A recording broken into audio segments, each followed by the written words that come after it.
लाडकी बहीण योजनेविरोधातील याचिका कोर्टाने फेटाळली। राज्य सरकारला मोठा दिलासा। विरोधकांचा प्रयत्न कोर्टाने हाणून पाडला। राज्याचे अर्थमंत्री अजित पवार यांनी अंतरिम अर्थसंकल्प सादर केलाय। या अर्थसंकल्पात अनेक महत्त्वाच्या घोषणा करण्यात आल्या। या अर्थसंकल्पात मुख्यमंत्री लाडकी बहीण योजनेची घोषणा करण्यात आली। ही राज्य सरकारची एक महत्त्वाकांक्षी योजना आहे।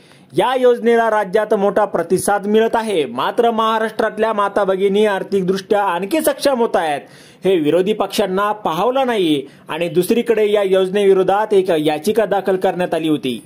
लाडकी बहीण योजना सर्वसामान्य करदात्यांच्या पैशांचा अपव्यय असल्याचा आरोप करत नवी मुंबईतील चार्टर्ड अकाउंटंट नावेद मुल्ला यांनी वकील ओवीसी पेचकर यांच्या मार्फत ही जनहित याचिका दाखल केली होती।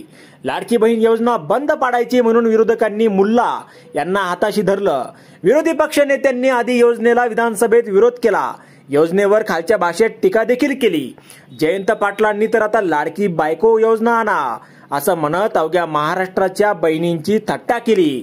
मात्र हायकोर्टाने ही याचिका फेटाळली आणि विरोधकांचे प्रयत्न आणून पाडले। कोर्टाने ही याचिका फेटाळताना याचिकाकर्त्यांना देखील चांगलाच फटकारला आहे। लाडकी बहीण योजना ही कल्याणकारी योजना आहे। हा राज्य सरकारचा धोरणात्मक निर्णय आहे। यात आम्ही हस्तक्षेप करणार नाही असं निरीक्षण सुनावणी दरम्यान न्यायालयानं नोंदवलं आहे। महिलांसाठी राज्य एखादी योजना राबवत असेल तर त्यात कोणीही हस्तक्षेप का करावा असं म्हणत मुंबई कोर्टाने या लोकांना आता सनसनीत चपराक लगावली आहे।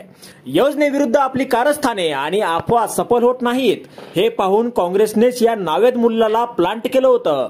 पण महाराष्ट्रातल्या महिलांच्या न्याय हक्कावर वाकडी नजर ठेवणाऱ्या अनेकांना या महाराष्ट्राने चांगलीच अद्दल घडवली आहे आणि भविष्यातही अशीच अद्दल घडवत राहील।